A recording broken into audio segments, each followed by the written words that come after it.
ಆಡು ಮತ್ತೆ ಒಂದು ಓದಪ್ಪ ಒಂದು ಜಮೀನ್ ಬರ್ತ ಓದ ಒಂದು ಚಲೋ ಚಂದ ಖುಷಿಯಾಗಿ ಓದ ಕಡಿ. ಹಾಂ ಓದ. ಸೂಚನೆ ಪದ್ಯ. ಜಡಿದು ಭದ್ರಾವತಿಯೊಳ ಮಲತರವಾಜಿಯಂ ಪಿಡಿದು ಕಲಿಯೌವನಾಶ್ವನ ಚಾತುರಂಗಮಂ ಬಡಿದವನಲ್ಲಿ ಕಾಣಿಸಿಕೊಂಡು ಹಸ್ತನಾವತಿಯ ಭೀಮಂ ಬಂದನೋ. ಎಲ್ಲ ತುರಿಗಿ ತತ್ತಲುಂ ಪ್ರಳಯ ಕಾಲದ ಮೇಘ ಮೆರುಗುತ್ತಿವೆ ಬರಿಯ ಬರಿ ಸಿಡಿಲುಗಳೆತ್ತತ್ತಲುಂ ಕತ್ತಲೆಗಳಿಟ್ಟಣಿಸಿವೆ. ತೆರೆಯಬಾರದು ಕಣ್ಣ ಮರೆದು ಕಂದರೆಯ ದಿಕ್ಕರಿಯಬಾರದು ಮಹಾದ್ಭುತಮಿದೆ ಅತ್ತಡದು ಜಗದೊಡೆಯನೇ ಬಲ್ಲೆನನ್ನು ತಿರ್ದುದ ಹೈಡಿಮ್ಮಿ ಕೃತ ಮಾಯೆಗೆ. ಭೀಮಸೇನ ಮೊಮ್ಮಗ ಒಂದು ಮಾಯನೆ ಮಾಡಿಬಿಟ್ಟ. ಆ ಕುದುರೆ ಮೆರವಣಿಗೆ ಸಂಗಟ ಕೊಳ್ಳಕ್ಕೆ ನೀರು ಬರ್ತದೆ. ಯುವನಾಶ್ವನ ಕುದುರೆ ರಾಜನ ಕುದುರೆ ಕೊಳ್ಳಕ್ಕೆ ನೀರಿಗೆ ಬರೋಗ ಮುಂದೆ ಡ್ಯಾನ್ಸು ಎಲ್ಲ ಬಾಜಿ ಭಜಂತ್ರ ಬರ ಹರಿಗಳಿಂ ನಾಗಂಗಳಿಂ ಚಂದನಂಗಳಿಂ ಶರಜಾಲ ಕದಳಿದಳ ಪುಂಡರಿ ಕಂಗಳಿಂ ಸುರಗಿ ಖಡ್ಗಂಗಳಿಂ ಮೆರವ ಕಾಂತಾರದಂತೆ ಶವ ಚತುರಂಗ ಸೇನೆ. ಈ ಚತುರಂಗ ಸೇನೆಯಿಂದ ಕೊಳ್ಳಕ್ಕೆ ನೀರು ಬರ್ತದೆ. ಅವ ಏನು ಮಾಡಿದ ಭೀಮನ ಮೊಮ್ಮಗ ಮೂವರು ನೋಡಿದ್ರು ತಾತ ನಾ ಸುಮ್ಮನೆ ನಮ್ಮ ಮಾಯಾ ಜಾಲ ಬೆಳೆಸ್ತಂದ. ಆಯಿತು ತುರುಗಿ ತತ್ತಲ್ಲ ಮತ್ತೆ ಪಡೆವ ಸಿಡಿಲು ಕರೆವ ಮಳೆ ಪಡೆವ ಸಿಡಿಲು ಬರ್ತಕ್ಕಂಥ ಸಿಡಿಲು ಕರೆವ ಮಳೆ ಒಂದು ಜಡಿತಿತ್ತು ಮಳೆ. ಪಡೆವ ಸಿಡಿಲು ಕರೆವ ಮಳೆ ಜಡಿವ ಕಲ್ಲುಗುಂಡು ಧೂಳಿಡುವ ತುರುಗಾಳಿ ಕಂಗೆಡ್ಪ ಕತ್ತಲೆ ಮೇಲೆ ಕೆಡವ ಗಿರಿ ತುರುಗಳಿರೆ ಕಡಿವ ವಿವಿಧ ಆಯುಧಂ ನಡುವ ಶಸ್ತ್ರಾಸ್ತ್ರಗಳು ಪಿಡಿವ ಪುಲಿ ಕರಡಿ ಬಾಯಿ ಬಿಡುವ ಭೂತಗಳು ಹಸುಗುಡಿವ ಪಾವುಗಳೆಟ್ಟಿ ಸುಡುವ ಕಾಲ್ ಕಿಚ್ಚುಳಿಯ ಗುಡುವವನ ಮಾಯೆಯಂ ತಡೆ ಬರಲ್ಲ ಬಲಂ ಪುಡಿ ಒಡೆದು ಎಳುವೆನು ಎಲ್ಲನ ಶಿವನಾಶ್ವರ ಸೈನಿಕರು ಬೆಟ್ಟು ಕೊಟ್ಟು ಒಡೆವಾದ್ರಂತ ಮುಳ್ಳಿ ನೆಟ್ಟು ಹೋಗ್ತದಂತ ಕಲ್ಲಿನ ಗುಂಡು ಬೀಳ್ತದ ಹಾವುಗಳು ಹೋಗಿ ಹಿಡಿತಿದ್ದು ಅಂತ ಕಣ್ಣಾಗ ಗಾಳಿ ಬೀಳ್ತದಂತ. ಇದೆಲ್ಲ ಮಾಯಾ ಜಾಲ ಮಾಡಿದ. ಪಡೆವ ಸಿಡಿಲು ಒಂದೇ ಸಾವಿರ ನಡೀತಿತ್ತಂತ ಮಾಡಿ ಪಡೆವ ಸಿಡಿಲು ಕಡಲ್ಲ ಅಂತಿತ್ತಂದ ಸಿಡಿಲು ಪಡೆವ ಸಿಡಿಲು ಕರವ ಮಳೆ ಜಡಿಗ ಒಡಿ ಹೊಡಿತಿತ್ತಂತ ಮಳೆ.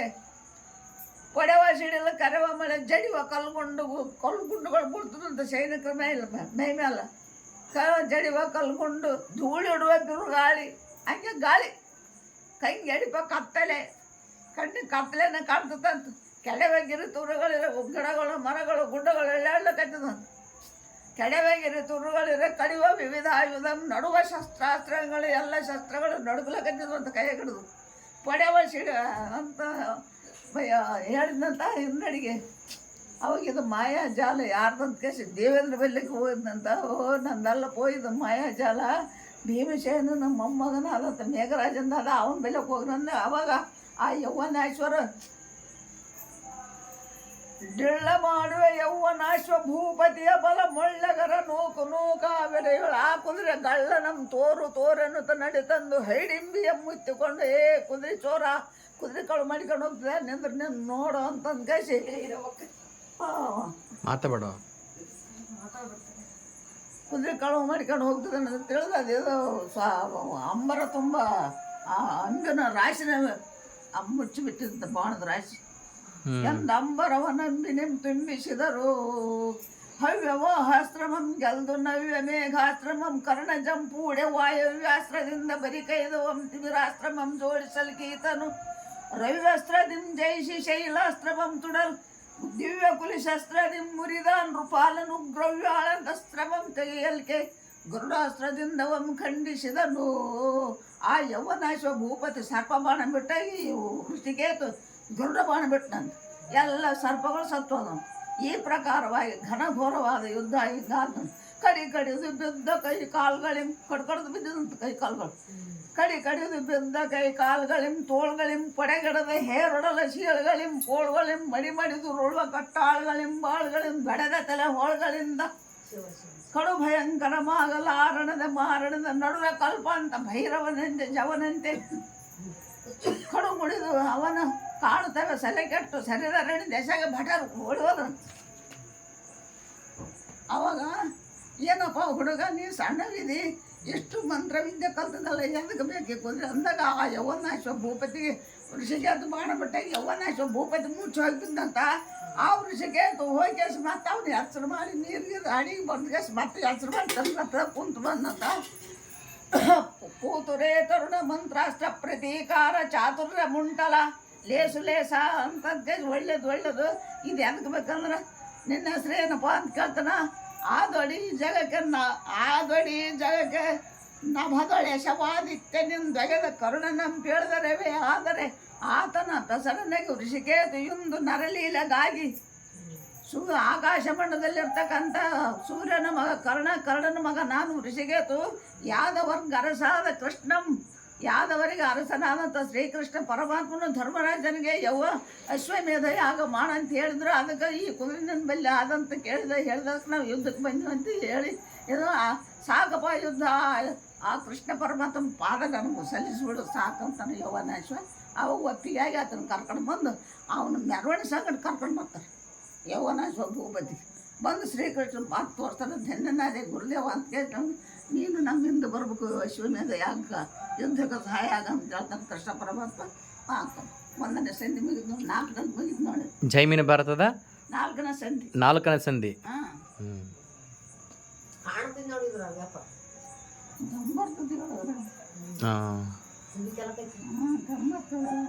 ಇದು 4ನೇ ಸಂಧಿ ಮುಗಿದಾನೆ ಇದು 4ನೇ ಸಂಧಿ ಮುಗಿದಾನೆ ಇದು.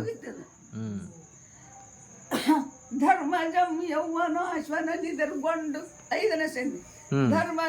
ಧರ್ಮರಾಯನ ಯೌವನ ಅಶ್ವನ ನಿದರ್ಗೊಂಡು ನೃಪಧರ್ಮದಿಂ ಕೃಷ್ಣನಂ ದ್ವಾರಕೆಯ ಕಳುಹಿ ವರಧರ್ಮಗಳನ್ನೆಲ್ಲ ಮಂ ಕೇಳಿದನಲ್ಲವೆಂದೆ ಸೆಲಬಾದರಾಯಣ ಮುನೇಶ್ವರನೊಳು ಆ ಯೌವನಾಶ್ವ ಭೂಪತಿನ ಆಧಾರದಿಂದ ಮೆರೆಸಿಗಂತ ಬಂದು ಆ ಮನೆಗೆ ಕರ್ಕೊಂಡು ಬಂದು ಅಂತ ಬಂದಿಂದ ಶ್ರೀಕೃಷ್ಣ ಪರಮಾತ್ಮ ನಮಸ್ಕಾರ ಮಾಡಿದೆ. ನಾನು ಸರ್ವಸ್ವ ಎಲ್ಲ ಒಪ್ಪಿಸಿಬಿಡ್ತೀನಿ ದೇವ ನನ್ನ ಪಾದಕ್ಕೆ ಸರ್ಕೊಂಡು ಆ ಮನೇಲಿಂತ ಬಂಡಿ ಕಟ್ಟಿ ಹೊಡೆದ್ರಂತ ಬಂಗಾರ ಬೆಳ್ಳಿ ಎಲ್ಲ. ಮತ್ತು ಯಜ್ಞಕ್ಕೆ ಬೇಕಾದ್ರೆ ಋತ್ವಿಜರ್ ಕೊಡ್ಬೇಕಲ್ಲ ಕೊಟ್ಟಂದ್ರೆ ಎಲ್ಲಷ್ಟು ನಮಸ್ಕಾರ ನೀನು ನಮ್ಮ ಕೂಡ ಯುದ್ಧಕ್ಕೆ ಬಾ ನೀನು ಅಂದ ಕೃಷ್ಣ ಪರಮಾತ್ಮ ಹೇಳಿದ್ರೆ ಆಗೈತಂತ ಅದು ಮತ್ತು ಶ್ರೀಕೃಷ್ಣ ಪರಮಾತ್ಮನ ಕಳಿಸೋದು ಇದಕ್ಕೆ ಹೋದ್ಮೇಲೆ ಈ ಯಜ್ಞ ಹೆಂಗೆ ಮಾಡ್ಬೇಕಂತ ಸೆಲೆಬಾದರಾಯಣ ಮುನೇಶ್ವರನನ್ನು ವೇದವ್ಯಾಸಲಿಂದ ಕೇಳ್ತಾನೆ ಮತ್ತೇನು ಅನ್ಬೇಕಂತ. ಅವಾಗ ಹೇಳ್ತಾನೆ ಇಂತಿಂಥ ಋತ್ವಿಜರ್ ಬೇಕು ಹಿಂಗೆ ಬೇಕು ಹಿಂಗೆ ಮಂತ್ರ ವೇದ ಘೋಷ ಆಗ್ಬೇಕು ಅಂತ ಹೇಳ್ತಾನೆ. ಕಾವ್ಯದ ಮೂಲಕ ಕೇಳೋದು ಕಾವ್ಯದ ಮೂಲಕ ಓದು. ಅದಕ್ಕೆ ಎಂತಿಂಥವ್ರ ಲಕ್ಷ್ಮಿ ಎಂಥವ್ರ ಮನೆಗೆ ಇರ್ತಾಳೆ ಎಂಥವ್ರ ಮನೆಗಿಲ್ಲಪ್ಪ ಅಂತ ಕೇಳ್ತಾರ. ಚಪಲ ಜಡನ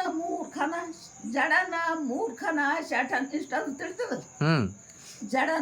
ಜಡದೇಹಿ ಕೆಲಸ ಮಾಡಲಾರ್ದ ಮುಗ್ಗುತ್ತಾನೆ. ಜಡನ ಮೂರ್ಖನ ಶಠನ ತಾಮಸದ ನಿಷ್ಠುರದ ನುಡಿಯವನ ಪಿಸುಣನ ಕೃತಜ್ಞನ ಕರುವನ ಬೈಬಡಿಕನ ಕುಚೇಷ್ಟಕನ ಕಾಮುಕನ ಹಿಂಸಕನ ಡಾಂಭಿಕನ ಪಾಷಂಡಿಯ ಬಹುಭಕ್ಷಕನ ಕೂಳನ ದೃಢನ ಕುತ್ಸಿತನ ಕುಹಕನ ದುರಾಚಾರ ನಿಮ್ ನಡೆವ ವಿಶ್ವಾಸ ಘಾತಕನ ಪಾತಕನ ಲಕ್ಷ್ಮಿ ತೊಲಗದ ಮಾಡ್ಬಳೆ ಎಂಥವ್ರ ಮನೆಗೆ ಲಕ್ಷ್ಮಿ ಇರಂದ್ರಿರಲ್ಲ ಅಂತ. ಚಪಲ ಚಂಚಲ ಚಾಟುವತಿ ಚಂಡಿ ಛಲವಾದಿ ಎಲ್ಲ ಏನೋ ಒಂದು ಪದ್ಯ. ಹೊಸಲೊರಳನಿಕೆಗಳ ಮೇಲೆ ಕುಳ್ಳಿರ್ಪವನ ಮಸ್ತಕವನ್ನೆರಡು ಕೈಯಂ ತುರಿಸು ಕೊಂಬುವನ ವಿಸ್ತರಿಪೆ ಜೂಜುಗಳಿಸುವನ ಪಿರಿದುಂಬುವನ ನಿಂದು ನೀರು ಕುಡಿವನ ಅಸ್ತಮಯದ ಕಾಲದ ನಿದ್ರಂಗೈವನ ಆತ್ಮಸ್ತುತಿಯವನ ಲಕ್ಷ್ಮೀ ತೊಲಗನೆ ಮಾಡ್ಬಳೆ ಇಂಥವ್ರ ಮನೆಗಿರಲ್ಲ ಅಂತ. ಮತ್ತು ಗಂಡಸು ಮಗದೇಳಿ ಹೆಣ್ಮಕ್ಳದು ಚಪಲೆ ಚಂಚಲೆ ಚಾಟುವತಿ ಚಂಡಿ ಛಲವಾದಿ ಕುಪಿತೆ ಕುತ್ಸಿತೆ ಕುಹಕೆ ಕುಜೆ ಕಡ್ಡೆ ಕುಲಿಗೇಡಿ ಕಪಟ ಕಂಟಗಿ ಕಟಗಿ ಕಡು ದುಷ್ಟ ಕಲಹಾರ್ತಿ ವಿರಶ ಪರವಶಪಾದರಿ ವಿಫಲೆ ವಿಫಲೆ ವಿಷಮೇ ತವೆ ತಂದ್ರಿ ತಾಮಸಿ ಅನಿಪ ವನಿತೆಯರ ನೋಡಲಾಗದು ಮೇಣು ಸ್ವತಂತ್ರ ಮಂ ಕೊಡಲಾಗದು ಅಂತ ಹೇಳ್ದ. ಮತ್ತೆ ಅಂತರ ಮನೆಗೆ ಮಧುರವಾಣಿಯ ಪಾಪ ಯಾವ ಬಂದಿ ಅನ್ಸುದ್ದಿ. ಮಧುರವಾಣಿಯ ಕೃತಜ್ಞ ಅಂದ್ರೆ ನೀವು ಒಂದು ಉಪಕಾರ ಮಾಡಿದಂದ್ರೆ ನಾ ಸಾಯ್ತಾನ ಜಾಸ್ತಿ ನೆನೆಸಿದ್ರೆ ಅದು ಕೃತಜ್ಞ ಅಂತ. ನಿನ್ನ ಕೃತಜ್ಞನ ಮಧುರವಾಣಿಯ ಕೃತಜ್ಞನ ದಾನಪರನ ಪರವಧುವಿನೋಲ್ಮೆಯ ಬೇಟೆಗೊಳಗಾಗದವನ ಬಿಡದ ಮನೆಯೊಳಿಂದಿರ ನೆಲೆಸಿರ್ಕೊಳ್ಳೋ ಲಕ್ಷ್ಮಿ ಅಂತವ್ರ ಮನೆಗೆ ಇರ್ತಂದು ಯವನ ಮನೆಗಿರ್ಬೇಡ ಹೋಗಂಗ ನನಗೆ ಇಲ್ಲೇ ಇರ್ತ ಪಾಡದಂತ ಅಂತಾರಂತ. ಇದ ಹೌದಿಲ್ಲ? ಹೌದು. ಹಾಂ ಆಕೆ ಮನಸ್ಸಿಗೆ ಬಂದಾರ ಮನೆ ನೀವು ಹೋಗಂದ್ರೆ ಹೋಗಂಗಿಲ್ಲ ಅಂತ ಹೋಗಲ್ಲ ಕಿವಿ ಹಂಗ. ಹೌದು. ಮತ್ತು ಐದನೇ ಸಂಧಿ ಇದು. 5ನೇ ಸಂಧಿ. ಜೈಮಿನಿ ಭಾರತ 5ನೇ ಸಂಧಿ. ಜೈನ್ ಭಾರತ 5ನೇ ಸಂಧಿ. 6ನೇ ಸಂಧಿ ಹೇಳಿದ್ದೆ ಹೇಳು. ದಮ್ ಬಂದ್ರೆ ಸ್ವಲ್ಪ ನಿಂದ್ರೆ ಬೇಕಾರೆ ದಮ್ ಬರಕತ್ತಾನ. ಎಷ್ಟ ವಯಸ್ಸಿಗೆ? 84 ಅವಲ್ಲ? 85 ನಡೆದದ ಈಗ 85. ಹೇಳು. ಸಿಂಧೂರ ನಗರದಿಂದ ನಡೆದಂದು. ಸಿಂಧೂರ ನಗರ ಅಂದ್ರೆ ಹಸ್ತಿನಾವತಿಯಿಂದ ಬಂದರು. 6ನೇ ಸಂಧಿ. 6ನೇ ಸಂಧಿ. ಹಾಂ. ಸಿಂಧೂರ ನಗರದಿಂದ. ಸಿಂಧೂರ ನಗರ ಅಂದ್ರೆ ಹಸ್ತಿನಾವತಿ. ಸಿಂಧೂರ ಅಂದ್ರೆ ಆನೆ, ನಗರ ಅಂದ್ರೆ ಪಟ್ಟಣ. ಸಿಂಧೂರ ನಗರದಿಂದ ನಡೆತಂದು ಪವನ ಜಂ ಸಿಂಧುರಂಗದೊಳೆ ಶವದ್ವಾರಗೆ ಎಳೆಯಿದೆ. ಮುಳಿಸಿನ ಮಂದು ಸುಟ್ಟು ಸಿಟ್ಟಿನಿಂದ ದುರದೋಳು ಯುದ್ಧದಲ್ಲಿ ಅಸುರರಂಗೆಲ್ಲವನ ರಕ್ಕಸರನ್ನು ಹೊಡೆದಿರ್ತಕ್ಕಂಥ ಕೃಷ್ಣ ಪರಮಾತ್ಮನ ಆರೋಗಣೆಯ ಸಮಯದೊಳಗೆ ಕಂಡ ಊಟ ಮಾಡ್ಕೊಂಡು ಮಾಡ್ಲಕ್ ಕುಂತಿದ್ದ ಪರಮಾತ್ಮ ಆವತ್ನಾಗ ಅಂದಂತ ಭೀಮ. ಆ ಕೃಷ್ಣ ಪರಮಾತ್ಮ ಬಂದು ನೋಡ ನಿಮ್ಮ ಅಣ್ಣ ಬಂಡಿ ತುಂಬ ಅನ್ನ ತಿನ್ನವ ಬಂದು ನೋಡ ಅಂತಾರಂತ. ಹೌದ್ರಿ, ನಮ್ಮ ಅಣ್ಣಗೂ ಬಂಡಿ ತುಂಬ ತಿಂತಾರ, ನೀವು ಇದ್ರ ಜಗತ್ತನ್ನ ತಿಂತಿದ್ದಲ್ರಿ ಅಂದ್ರಂತವ್ರು ಹೆಣ್ಮಕ್ಳು. ಹೆಂಗಂದ ಇದು ಸೂಚನೆ ಬಂದಿದ್ದು. ಸಮುದ್ರ ವರ್ಣನೆ ಹೇಳದ ಗುಳುಗುಳಿಸುತ್ತೆ ಹೇಳುವ ಬಬ್ಬುಳಿಗಳಿಂ ಸುಳಿಗಳಿಂ ಸೆಳೆದು ನಡೆವ ದರೆಗಳಿಂ ನೊರೆಗಳಿಂ ಪಯವ ತುಂತುರುನ ಶೀರ್ಪನಿಗಳಿಂ ಧ್ವನಿಗಳಿಂ ವಿವಿಧ ರತ್ನಗಳಿಂದೇ ಒಳಗೊಳ್ಳುವ ನಾನ ಪ್ರವಾಹದಿಂ ಗ್ರಾಹದಿಂ ದಳತಗಳ ಒಡೆದೆಂಬ ಪೆಂಪಿನಿಂ ಗುಂಪಿನಿಂ ದಳದ ಪವಳದ ಕೋಮಿನಿಮದ್ದ ಕುಡಿಗಳಿಂ ತಡಿಗಳಿಂದ ಕಡಲು ಕಂಗೆಸೆದು. ಇದು ಸಮುದ್ರಗಳನ್ನೇ.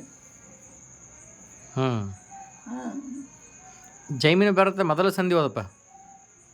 ಶ್ರೀ ವಧುವಿನಂಬಗ ಚಕೋರ ಕಂಬರೆಯ ಭಕ್ತಾವಳಿಯ ಹೃತ್ಕುಮುದ ಕೋರ ಕಂಬಿರಿಯ ಜಗತಿ ವಲಯದ ಮಲ ಸೌಭಾಗ್ಯ ರತ್ನಾಕರಂ ಎರ್ಚಿನಿಮ್ಮೇರಿವರೆಯೇ ಆವಗಂ ಸರಸ ಕರುಣ ಮೃತದ ಕಲೆಗಳಿಂ ತೀವಿದಳನಯ ದಳದೆಂಗಳಿಂ ಪಸರಿಸುವ ದೇವಪುರ ನಿಲಯ ಲಕ್ಷ್ಮೀ ರಮಣ ನಾಶ್ಯ ಚತುರು ಚಂದನಾನಂದಮಂ ನಮಗೀಯಲಿ ಪಾವನ ತುಲಾಭರಣಮಂ ಮಾಡಿಕೊಂಡ ಶವ ಪಾವನ ತರಸ್ವರೂಪಂ ನಾರದಾದಿ ಮುನಿ ಪಾವನತ ಪಾದ ಪಂಕೇರು ಹೃದ್ವಂದ್ವಮಿಂದು ಕಲಾವತಂ ಸಮುಮಯ ಭಾವನೆಯ ನೊಡಗೂಡಿಸುವ ಸಕಲ ಸುರರ ಸಂಭಾವನೆಯ ಕೈಕೊಂಬ ಲೋಕ ವಿಸ್ತರಣ ಪ್ರಭಾವನಯನತ್ರಯಂ ದೇವಗಂಗಾಧರನೇ ಸಲಹು ನಿಚ್ಚಂ ನಮ್ಮನು. ಈ ಜಗತ್ತನ್ನು ಸೃಷ್ಟಿ ಮಾಡ್ತಕ್ಕಂಥ ದೇವನಾದ ಪರಮಾತ್ಮನಿಗೆ ನಮಸ್ಕಾರ ಅಂದತ. ಪಾವನ ತುಲಾಭರಣಮಂ ಮಾಡಿಕೊಂಡೆ ಶವ ನಿನ್ನನ್ನು ನಿನ್ನ ತೂಕ ಮಾಡಿ ನೋಡಿದ್ರ ತುಲಾಭರಣಮಂ ಮಾಡಿಕೊಂಡೆ ಶವ ಪಾವನ ತರ ಸ್ವರೂಪಂ ನಾರದಾದಿ ಮುನಿ ಪಾವನ ತಂದ್ರೆ ನಾರದ ಮಹರ್ಷಿಗಳಿಂದ ನಮಸ್ಕರಿಸಲ್ಪಟ್ಟಂಥ ಸುರರು ದೇವತರು ಎಲ್ಲ ಮಂದಿ ನಿನಗೆ ನಮಸ್ಕಾರ ಮಾಡ್ತಕ್ಕಂಥ ಪಾವನ ತರ ಸ್ವರೂಪಂ ನಾರದಾದಿ ಮುನಿ ಪಾವನ ತಪಾದ ಪಂಕೇರು ಹೃದ್ವಂದ್ವಮಿಂದು ಕಲಾವತಂ ಸಮುಮಯ ಭಾವನೆಯ ನೊಡಗೂಡಿಸುವ ಸಕಲ ಸುರರ ಸಂಭಾವನೆಯ ಕೈಕೊಂಬ ಲೋಕ ವಿಸ್ತರಣ ಪ್ರಭಾವನಯನತ್ರಯಂ ದೇವಗಂಗಾಧರನ ಸಲಹೋ ನಿಚ್ಚಂ ನಮ್ಮನೋ.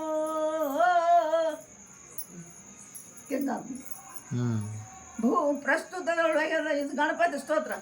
ಪ್ರಸ್ತುತದೊಳಗೆದ ಮುಂಗಳ ಗಮನದಂತೊಳಗ ಭಸ್ತ ನವ ಪೂರ್ಣ ಸಂಧ್ಯಾರುಣಂ ಭಾಳ ವಿನ್ಯಸ್ತ ಸಿಂಧೂರಮಂ ಕುರಿಪ ಪಂಬಿಸಿಲೊಡನೆ ಮೂಡುವಳನೆ ಸರಗದ ಮಸ್ತಕದ ಮಣಿ ಮುಕುಟ ಮಾಗಲುದಯೋಚಲದ ವಿಸ್ತಾರದೆಂದೇ ಭದ್ರಾಕೃತಿ ಅಳೊಪ್ಪುವ ಸಮಸ್ತ ಸಿದ್ಧಿ ಪ್ರದಾಯಕ ವಿನಾಯಕ ಮಾಳ್ಪು ನಮಗೆ ನಿರ್ವಿಘ್ನತೆಯನು.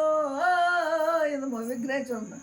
ಇನ್ನು ಸರಸ್ವತಿ ತಂದ ಭೂವ್ಯಾಮ ಪಾತಾಳ ಲೋಕಗಳಲ್ಲಿ ಸಂಭಾವ್ಯರೆಂದೆನಿಸಿಕೊಂಬ ಭೂವ್ಯೋಮ ಪಾತಾಳ ಲೋಕಗಳಲ್ಲಿ ಸಂಭಾವ್ಯರೆಂದೆನಿಸಿಕೊಂಬ ಇಖಳ ದೇವರ್ಗಳಿಂ ಸೇವೆನಾದ ಅಜನ ಪಟ್ಟದ ರಾಣಿ ವರದೆ ಕಲ್ಯಾಣಿ ಫಣಿವೇಣಿ ವಾಣಿ. ಇದು ಸರಸ್ವತಿದು. ಮುಗಿಸದ ಹೃದ್ವರಜದೋಳು ವಿದ್ವತ್ ಸಭಾವಲಯ ಮರಿಯ ವಿರಚಿಸಿದಂ ಭರದ್ವಾಜ ಗೋತ್ರ ಭವನಣ್ಣ ಮಾಂಕನ ಸುತಂ ಸದ್ವಿನುತ ಸದ್ವಿನತ ದೇವಪುರದ ನಿಲಯ ಅಲ್ಲ ವಿದ್ವತ್ ಸಭಾವಲಯ ಮರಿಯ ವಿರಚಿತಂ ಭರದ್ವಾಜ ಗೋತ್ರ ಭವನಣ್ಣ ಮಾಂಕನ ಸುತಂ ಸದ್ವಿನುತ ಜೈಮಿನಿ ಭಾರತ ಸತ್ಕಥೆಯನ್ನು ವರವರ್ಣದಿಂದೆ ಶೋಭಿತವಾಗಿ ಎಂತೆಂದ್ರಲ್ಲಿಂದ ಶೋಭಾಯಮಾನ ಆಗಿದೆ ಕೇಳವಯ ಆ ಗ್ರಂಥದ ವರವರ್ಣದಿಂದ ಅಕ್ಷರಕ್ಕಂತ ಶೋಭಾಯಮಾನ ಆಗಿದಂತೆ ವರ್ಣ ಅಂದ್ರೆ ಅಕ್ಷರಗಳು ವರವರ್ಣದಿಂದ ಶೋಭಿತವಾಗಿ ರೂಪವಿಸ್ತರದಿಂದ ಚಳುವಾಗಿ ಮಧುರತರ ನವರಸೋದರ 9 ಥರದ ರಸವತ್ತಾದದ್ದು ಮಧುರತರ ನವರಸೋದರ ಭರಿತವಾಗಿ ವಿಲಸಿತ ಸುಮನೋರು ರಾಗದಿಂ ಪ್ರಚುರವಾಗಿ ರಾಗ ರಚನದಿಂದ ಪ್ರಚುರ ಹಿಂಗ ಸುಮನೋನು ರಾಗದಿಂ ಪ್ರಚುರ ಮುಗಿತಾ? ಮುಗಿತು. ನಮಸ್ಕಾರ. ಇವರು ನಮ್ಮ ಶಹಾಪುರ ತಾಲೂಕಿನ ದೋರನಹಳ್ಳಿ ಗ್ರಾಮದ ಕಾಳಪ್ಪ ಪತ್ತಾರ್ ಹಿರಿಯರು. ಸುಮಾರು 85 ವರ್ಷದ ಇಳಿ ವಯಸ್ಸಿನಲ್ಲಿ ಕೂಡ ಕನ್ನಡ ನಾಡಿನ ಪ್ರಸಿದ್ಧ ಸಾಹಿತ್ಯ ನಮ್ಮ ಜೈಮಿನಿ ಭಾರತವನ್ನು ಬರೆದಿರುವ ದೇವಾಪುರದ ಮಹಾಲಕ್ಷ್ಮೀಶನ ಜೈಮಿನ ಭಾರತವನ್ನು ಅತ್ಯಂತ ನಿರ್ಘಳವಾಗಿ ವಾಚಿಸುವ ಸಗರನಾಡಿನ ಗಮಕಿ ಕಲಾವಿದರವರು. ಇಂತಹ ಗಮಕ ವಾಚನವನ್ನು ನಮ್ಮ ಭಾಗದಲ್ಲಿ ಇಂಥ ಕಲಾವಿದರು ಅಪರೂಪ. ಕನ್ನಡ ನಾಡಿನಲ್ಲಿ ಇಂಥ ಹಿರಿಯರು ಸಿಗೋದು ಅಪರೂಪ. ಇವರು ಎಲೆಮರೆಕಾಯಿಯಾಗಿ ತಮ್ಮ ಗಮಕ ವಾಚನವನ್ನು ಇಂದಿಗೂ ಕೂಡ ಬೆಳೆಸಿಕೊಂಡು ಬರ್ತಿದ್ದಾರೆ. ಇದರ ಉದ್ದೇಶ ಇಷ್ಟೇ: ಕನ್ನಡ ನಾಡು ನುಡಿ ಬೆಳಿಬೇಕು, ಬೆಳೆಸಬೇಕು. ಹಳೆಗನ್ನಡವನ್ನು ಇಂದಿನ ತಲೆಮಾರಿಗೆ ಪರಿಚಯಿಸಬೇಕು. ಇಂದಿನ ಬಹುತೇಕರಿಗೂ ಹಳೆಗನ್ನಡವನ್ನು ಓದೋಕ್ಕೆ ಬರಲ್ಲ. ಇಂತಹ ಸಂದರ್ಭದಲ್ಲಿ ಇವರು ಕಾಳಪ್ಪ ಪತ್ತಾರ್ ದೋರನಹಳ್ಳಿಯವರು ತಮ್ಮ ಬಾಲ್ಯದಲ್ಲಿಯೇ ಸುಮಾರು 4ನೇ ತರಗತಿ ಓದುವಾಗಲೇ ಕನ್ನಡ ಜೈಮಿನಿ ಭಾರತ ಓದುವಂತಹ ಹವ್ಯಾಸವನ್ನು ಬೆಳೆಸಿಕೊಂಡವರು ತಮ್ಮ ತಂದೆಯ ಮಾರ್ಗದರ್ಶನದಲ್ಲಿ. ಬಾಲ್ಯದಿಂದಲೂ ಇಲ್ಲಿವರೆಗೂ ಅಂದರೆ ಸುಮಾರು 75 ವರ್ಷಗಳಿಂದ ಕನ್ನಡ ಜೈಮಿನಿ ಭಾರತವನ್ನು ಸುಮಾರು ಒಂದು 400ರಿಂದ 500 ಬಾರಿ ಅದನ್ನು ಓದಿದ್ದಾರೆ. ಅರ್ಥ ಸಾಹಿತ್ಯವನ್ನು ವಾಚನ ಮಾಡಿದ್ದಾರೆ. ತುಂಬ ಜನರಿಗೆ ಜೈಮಿನಿ ಭಾರತ ಬಗ್ಗೆ ಹೇಳಿದ್ದಾರೆ. ಇಂಥ ಅಪರೂಪದ ಕಲಾವಿದರು ನಮ್ಮ ಸಗರನಾಡಿನಲ್ಲಿದ್ದಾರೆ. ಇಂಥವರಿಗೆ ಮುಖ್ಯವಾಹಿನಿಗೆ ಬರಬೇಕಾಗಿದೆ, ಇವರಿಗೆ ವೇದಿಕೆ ಸಿಗಬೇಕಾಗಿದೆ. ಇವತ್ತು 1 ಕವಿತೆ 2 ಕವಿತೆ 3-4 ಪುಸ್ತಕ ಬರೆದವರು ಇವತ್ತು ರಾಜ್ಯೋತ್ಸವ ಪ್ರಶಸ್ತಿಗೆ ಭಾಜನರಾಗಿದ್ದಾರೆ. ಅನೇಕರು ಪ್ರಶಸ್ತಿಗೆ ಅರ್ಜಿಗಳನ್ನು ಹಾಕ್ತಾ ಇದ್ದಾರೆ. ಆದರೆ ಇವರು ಯಾವುದೇ ಪ್ರಶಸ್ತಿಯ ಹಂಗಿಲ್ಲದೆ, ಸನ್ಮಾನದ ಆಸೆ ಇಲ್ಲದೆ, ವೇದಿಕೆಯ ಒಂದು ಆಸೆ ಇಲ್ಲದೆ ತಾವು ತಮ್ಮ ಮನೆಯಲ್ಲಿ ಕನ್ನಡ ನಾಡು ಬೆಳೆಸುವ ಒಂದು ಉದ್ದೇಶದಿಂದ ಕನ್ನಡ ನಾಡಿನ ಜೈಮಿನಿ ಭಾರತವನ್ನು ಪ್ರತಿದಿನವೂ ಮುಂಜಾನೆ ಎದ್ದ ತಕ್ಷಣ 4 ಗಂಟೆಗೆ ಎದ್ದ ತಕ್ಷಣ ಮತ್ತು ರಾತ್ರಿ ಮಲಗುವಾಗ ಇವರು ಪ್ರತಿನಿತ್ಯವೂ ಒಂದು 2-3 ಗಂಟೆಗಳ ಕಾಲ ಜೈಮಿನಿ ಭಾರತವನ್ನು ಸ್ಮರಣೆ ಮಾಡ್ತಾರೆ. ಲಕ್ಷ್ಮೀಶನ ಸ್ಮರಣೆ ಮಾಡ್ತಾರೆ. ಅವರ ನೋವಿನ ಸಂಗತಿ ಏನಂತಂದರೆ, ಇವತ್ತಿನ ತಲೆಮಾರು, ಇವತ್ತಿನ ಜನಾಂಗದವರು, ಇಂದಿನ ವಿದ್ಯಾರ್ಥಿಗಳು ಹಳೆಗನ್ನಡವನ್ನು ಓದಬೇಕು, ಹಳೆಗನ್ನಡದ ಭಾಷೆಯನ್ನು ಅರಿತು ಹಳೆಗನ್ನಡದ ಕಾವ್ಯಗಳನ್ನು ಕುರಿತು ಅವರು ಅಧ್ಯಯನ ಮಾಡಬೇಕು ಅನ್ನುವುದು ಇವರ ಹಿರಿಯರ ಅಭಿಲಾಷ ಆಗಿದೆ. ಇವತ್ತು ಇಂದಿನ ಯುವಕರು ಮೊಬೈಲಲ್ಲಿ ಮುಳುಗಿದ್ದಾರೆ, ಬ್ಯುಸಿಯಾಗಿದ್ದಾರೆ. ಇವನ್ನು ನೋಡಿ ಇವರು ತುಂಬ ಬೇಜಾರಾಗ್ತಾರೆ. ನಮ್ಮ ರಾಘವಾಂಕನ ಹರಿಶ್ಚಂದ್ರ ಕಾವ್ಯ, ಪಂಪನ ಆದಿಪುರಾಣ, ಕುವೆಂಪವರ ಅದೆಷ್ಟೋ ಬರಹಗಳು, ನಮ್ಮ ರಸ್ತಾಪುರದ ಭೀಮಕವಿಯ ಪುರಾಣ, ಮೌನೇಶ್ವರರ ವಚನಗಳು, ಹೀಗೆ ನಾನಾ ರೀತಿಯ ಸರ್ಪಭೂಷಣ ಶಿವಯೋಗಿಗಳ ಒಂದು ಕೈವಲ್ಯ ಪದ್ಧತಿ, ಹೀಗೆ ಎಲ್ಲ ಶರಣರ ನಾಡಿನ ಒಂದಿಷ್ಟು ಪುರಾಣಗಳು, ಪ್ರವಚನಗಳು, ಕಾವ್ಯಗಳನ್ನು ಓದುವ ಮೂಲಕ ನಮ್ಮ ನಾಡನ್ನು ಮತ್ತೆ ಉಳಿಸಬೇಕು, ಬೆಳೆಸಬೇಕು ಎನ್ನುವ ಅಭಿಲಾಷೆಯಿಂದ ಶ್ರೀಯುತ ಕಾಳಪ್ಪ ಪತ್ತಾರ್ ದೋರನಹಳ್ಳಿಯವರು ಇವತ್ತಿಗೂ ಕೂಡ ಕನ್ನಡ ಜೈಮಿನಿ ಭಾರತವನ್ನು ವಾಚನ ಮಾಡ್ತಾ ಇದ್ದಾರೆ. ಇವರು ಬಾಲ್ಯದಿಂದಲೇ ತಮ್ಮ ತಂದೆಯ ಮಾರ್ಗದರ್ಶನದಲ್ಲಿ ಓದುವಂಥ ಹವ್ಯಾಸವನ್ನು ಬೆಳೆಸಿಕೊಂಡವರು.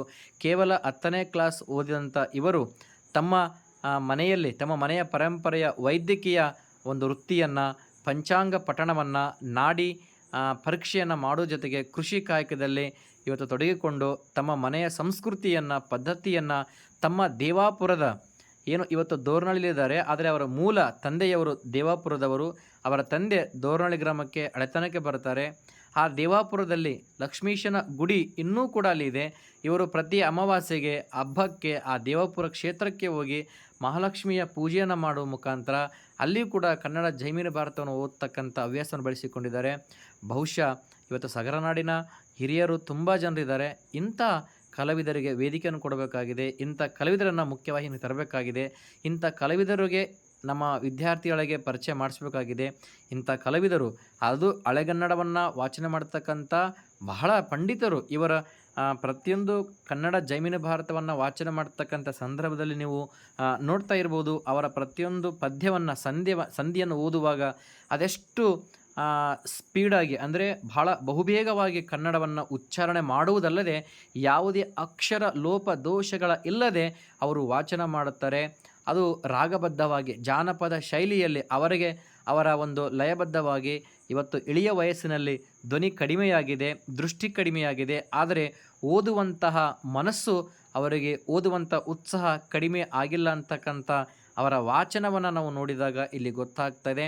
ಇಂಥ ಕಲಾವಿದರಿಗೆ ನಮ್ಮ ಸಗರನಾಡಿನವರು ಗುರುತಿಸಬೇಕು, ಪ್ರೋತ್ಸಾಹಿಸಬೇಕು. ಅವರಿಗೆ ಇನ್ನೂ ಒಂದು ಇವತ್ತು ಇಂಥವರ ಒಂದು ಸಹವಾಸದಿಂದ, ಇಂಥವರ ಜ್ಞಾನದಿಂದ, ಇಂಥವರ ಕಾವ್ಯವಾಚನದಿಂದ ನಮ್ಮ ಸಗರನಾಡು ಇನ್ನೂ ಹೆಚ್ಚಿನ ಸಂಪತ್ತಾಗಬೇಕು. ಸಾಹಿತ್ಯ ಕೃಷಿ ಇನ್ನೂ ಬೆಳಿಬೇಕನ್ನುವುದೇ ನಮ್ಮ ಅಭಿಲಾಷವಾಗಿದೆ.